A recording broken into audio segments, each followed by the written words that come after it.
Hey everyone, this is Sugandha and you're watching Ready for SS English and I hope so you all are well and you all are waiting for my sessions. Today we would be discussing something very interesting, very exciting, and that is HR recruiter roles and responsibilities. You people have requested me several times to explain these roles and responsibilities in detail. I have done several sessions on this. I hope so you have seen, and if you haven't seen, then that's fine. I would be doing it today, okay? And if you wanted to have a look on those sessions, earlier sessions, previous sessions, so yes, you can find those sessions in a pinned comment in HR Recruiter playlist, right? I would be pinning that comment and let's get started with it. Make sure to subscribe this channel if you're watching me for the very first time and to hit that cute notification bell icon so that you could get my updates later on as well, right? So let's get started and we would be discussing around 9 to 10 roles and responsibilities and yes, in detail today. So first and foremost is job analysis. Now, what is job analysis? Job analysis is the process of gathering and analyzing information about a job in order to identify and understand its key components. Now, this information can be used to create job descriptions, job specifications, and performance criteria, as well as to evaluate and develop training programs, compensation plans, and organizational structures, right? So you can say typically a job analysis involves few steps, that is like first is data collection. First step in job analysis is to collect data about the job, such as its duties, responsibilities, and requirements, and this can be done through observations, through face to face conversation with hiring manager, with the previous checks, what all documents are there, okay, and discussion with the your own manager, fine. So this is data collection. Next is job description. Based on the data collected, a job description is created, and you can say that outlines the duties, requirements, responsibilities of the job, package or location, everything about the job. There is a job description. The job description is prepared for all these things like duties, responsibilities, and requirements. Now, next is a job specification. Job specification is, you can say, a list of skills, knowledge, and abilities required to perform the job effectively, right? So we need to write all these things separately. This is a job analysis. We are analyzing and we are making a note of all these things. Job evaluation. Now, next is job evaluation. Job evaluation involves assessing the value of a job within an organization based on factors such as importance, like is this job important, complexity, and what all qualifications are required. Fine. And then obviously performance standards. Whenever we are analyzing a job, we need to analyze the performance standards, and they can be based on the job analysis, which outlines the expected level of the performance for the job, okay? Only the expected level can be analyzed, fine. So this is job analysis. Next is sourcing the candidates. Now, what is sourcing? We all we have discussed several times separately, and there's a separate session also, but let's summarize over here. Sourcing candidates involves identifying and reaching out to potential job candidates who may be good fit for our organization. They should be potential job candidates.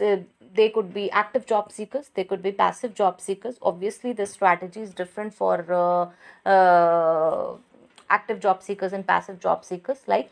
So what are the ways we can use to source the candidates? First is employee referrals. This is like encouraging employees to refer friends and known ones who are who may be good fit for open positions. Then is job portals like job boards, LinkedIn, Indeed, Times, Jobs, Naukri.com, Glassdoor. There are several, means you can say 10, 15, 20 job portals. You can explore, you can research, and then yes, we can use it. Social media, again, we can include LinkedIn over here or in the job portal, right? As a job portal also we can use it, and as a social media networking we can also use LinkedIn, right? So LinkedIn, Twitter, Facebook to post job openings and reach out to potential candidates. Even we can use WhatsApp, Instagram, right? Next is networking. We can conduct events, conferences, meetups to network the professionals in your field who may be interested in your job openings, especially in case of senior professionals. We can do this. And then career fairs, we can do career fairs. Direct sourcing, like we can use professional databases such as LinkedIn Recruiter to search for potential candidates based on specific skills, qualifications, and experience, whatever criteria is. Then is referral networks. This is also very common. That is, we can join professional associations or industry specific groups to tap into the referral network. Now, how we can do this referral networking? We can do this having by following several pages on the LinkedIn, professional pages obviously on the LinkedIn, and we can follow them, we can view their articles, we can like them, we can comment them, and we can post comments on their pages, on their articles actually, if we like or if we want to post our views on it. This is how networking is created. Then obviously people will like, people will know us, people will start following us also. We would be posting few things, we would be liking few things, right? So this way we can do networking. Then we can send after some time we can send a hi, hello, or professional message to any follower or to someone we are following, right? And that could be obviously professional. See, okay. And eighth, we can't skip, that is recruitment agencies. Now we can work with recruitment agencies. We can have tie-up with staffing agencies who specialize in our industry professionals. Means they provide suitable candidates, qualified candidates for our industry only. Okay, so we can do sourcing in this way. Now next is again screening candidates. Now screening, how to screen candidates, what is screening actually? First of all, we must discuss. First of all, we should know what is screening. So screening candidates is an important process in the recruitment, and as it helps us HR recruiters to identify the most suitable candidates for the job. So how we do screening?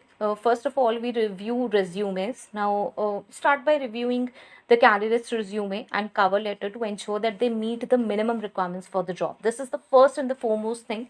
If they are not meeting the minimum requirements, then no point of wasting the time, no point in doing cold calling, or by checking that how they are responding or something like this, right? And obviously look for relevant work experience, education, and skills.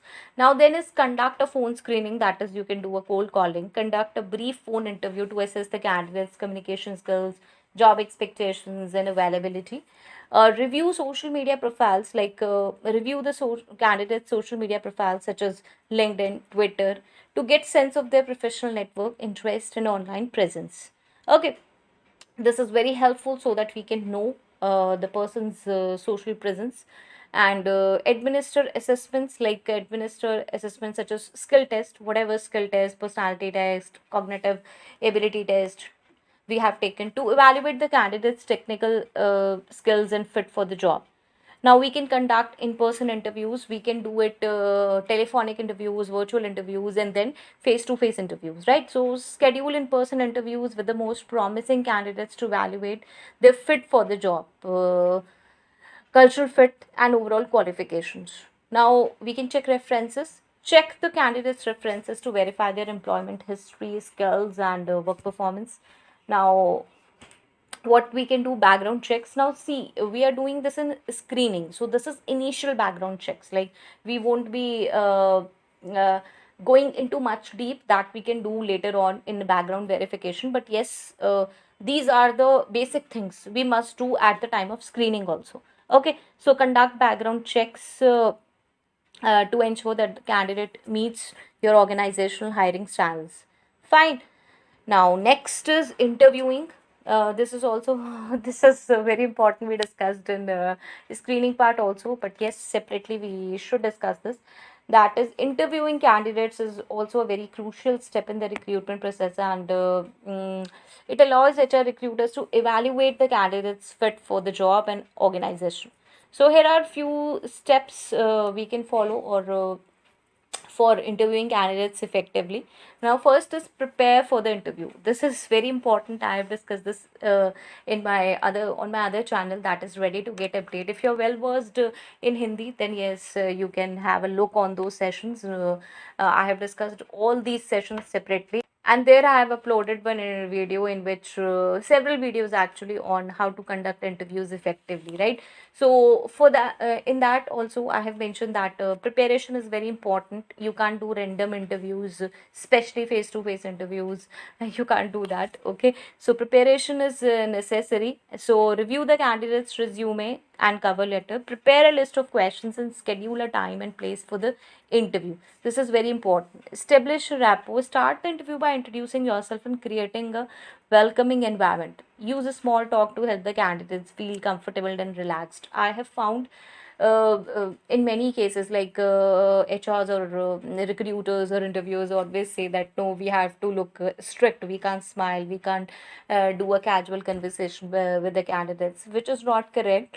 I myself have done several interviews, have taken several interviews actually, and I always want candidate to be in the most comfortable position so that I can get best out of them. I can get actually what they are.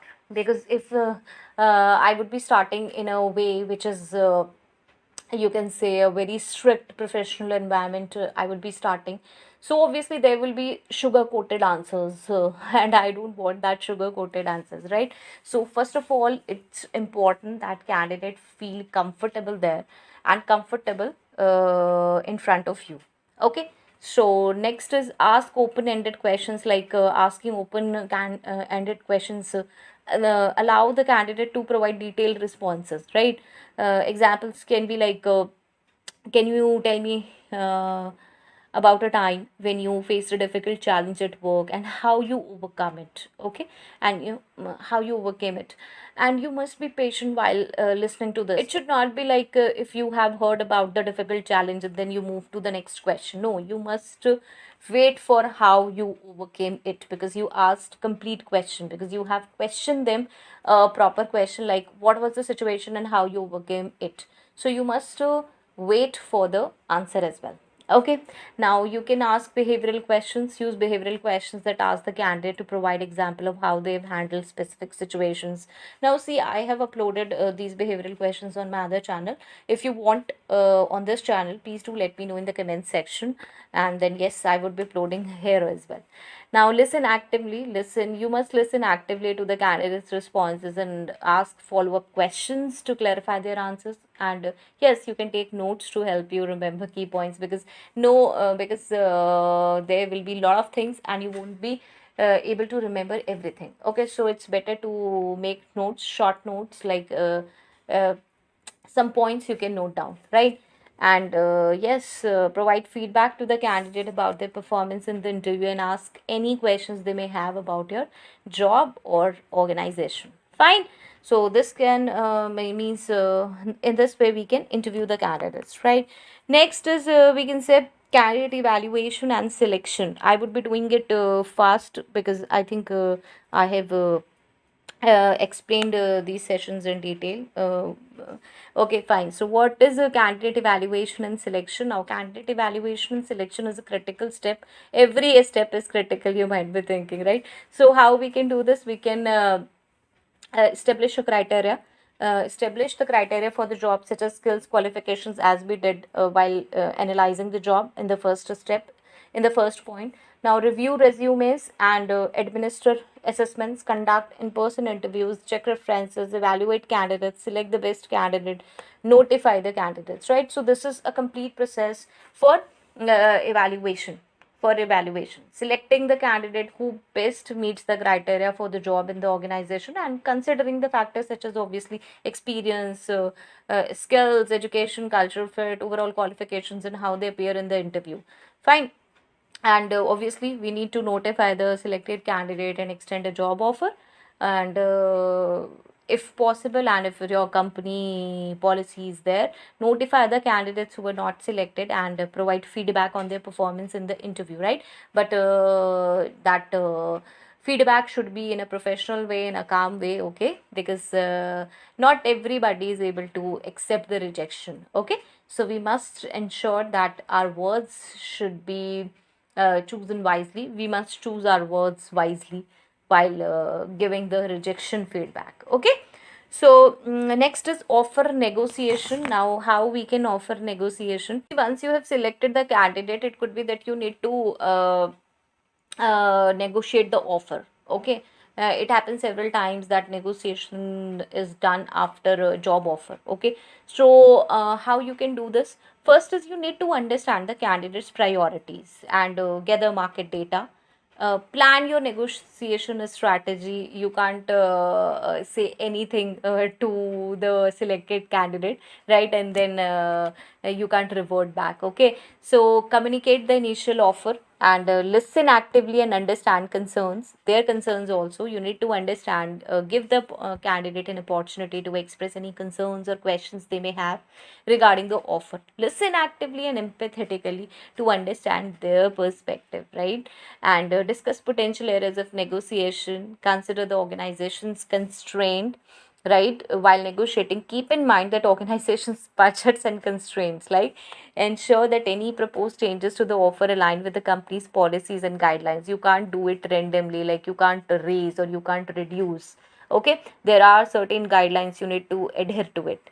Like seek approval and finalize the offer. Once both the parties, you and that other parties, reach an agreement, you must seek necessary approvals from the management and finalize the offer. Please, I say repeatedly several times that you need to take proper approvals, otherwise you will be in a big problem in future, okay. So don't think that yes, your manager has verbally stated that yes, you can offer this much and that is final. No, that is never final. You need to take a proper written approval for especially for the salary package, right? So prepare the revised offer letter or documentation reflecting the agreed upon terms, right? And obviously communicate the finalized offer. Present the finalized offer to the candidate, ensuring clarity on the revised terms and any agreed upon changes. Okay, provide all necessary documents for the candidates to review and sign. This is very important. And next, now, what is onboarding? What is onboarding? Now, onboarding is obviously the process of integrating a new employee into an organization and familiarizing them with the company's culture, policies, procedures, and expectations. It is a critical step in the employee life cycle that begins after a new hire. Yes, new hire has accepted a job offer and continues until they are fully integrated into their new role and the organization. So, this is a very important step. So, you must ensure orientation. First of all, providing the new hire with an overview of the company's mission, vision, values, and history, as well as an introduction to their new team members, colleagues, and managers. Training, providing the new hire with the necessary trainings to perform their job effectively, such as product training, software training, compliance training, or any training. Setting expectations is very important. You must communicate the company's expectations for the new hire's performance, behavior, and conduct, as well as their job responsibilities and performance metrics in a professional manner. Yes, this is very important. Everything should be stated in a professional manner. Otherwise, that new hire would be feeling that what is this, like new expectations are there, and how people are dealing me, how HRs are dealing me, okay. So next is providing resources, which is important. Providing the new hire with the resources they need to succeed, such as access to company systems, tools, equipments like laptop system, Wi-Fi, passwords, right, IDs, all those things. Ongoing support, providing ongoing support and feedback to the new hire as they settle into their new role in the organization, and helping them overcome any challenges they may encounter. Okay, so this is also very important part of this. And now next is recruitment analytics.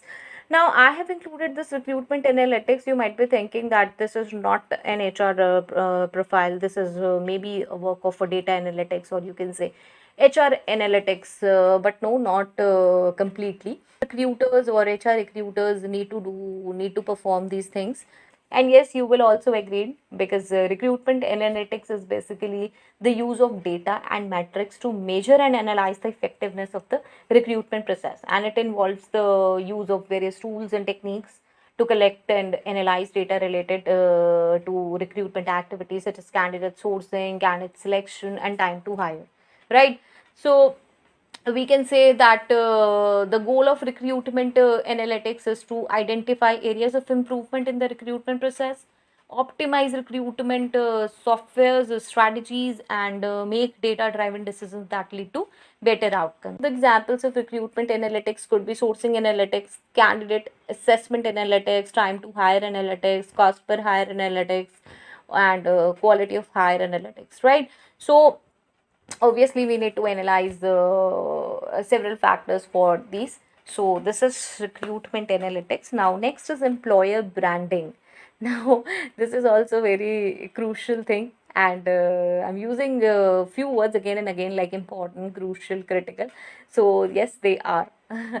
Employer branding. Now the role of a recruiter in employer branding is to create and promote a positive image of the organization as an attractive employer to potential candidates. Now see, whenever we are promoting our company, whenever we are going for a hiring, obviously the candidate would be interested in knowing the brand value of the company. So that is what we have to do.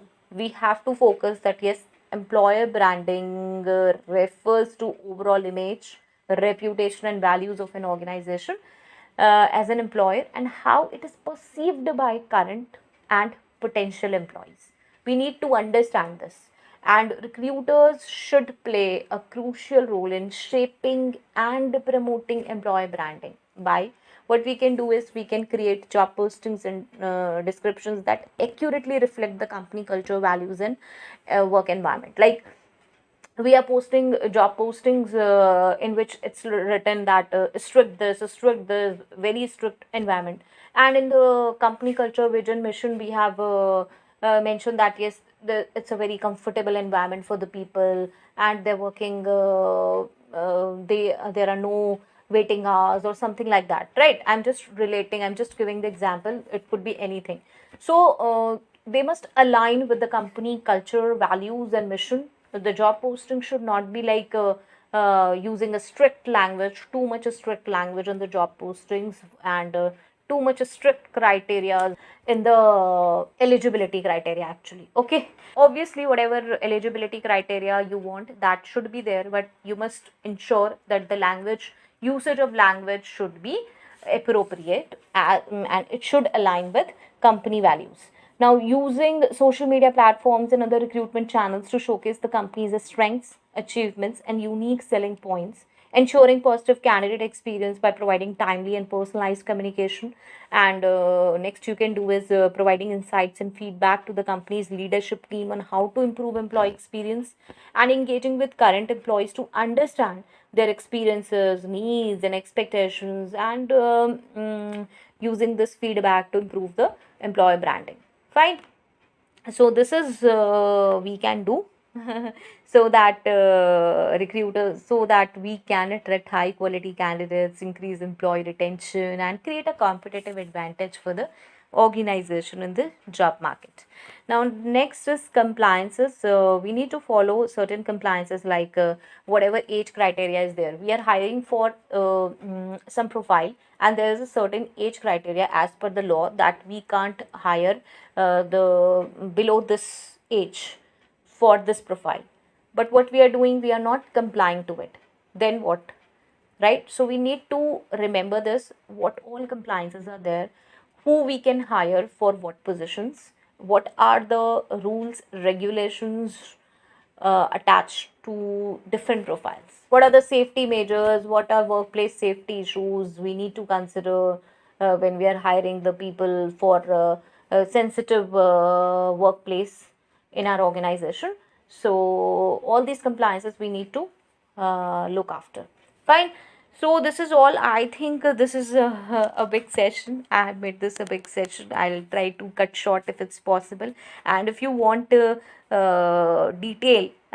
on any of this point, I have already mentioned. I have already discussed detail But if you want that any point shall be discussed separately, and you need a deep insights, then yes, please do let me know in the comment section. And I'm not getting comments in the comment section, so sometimes I feel bored, or you can say sometimes I feel less motivated to post sessions on this channel. Okay, so please do send me request, means please do post comments if you need some sessions. And if it's helpful, please do let me know in the comment section.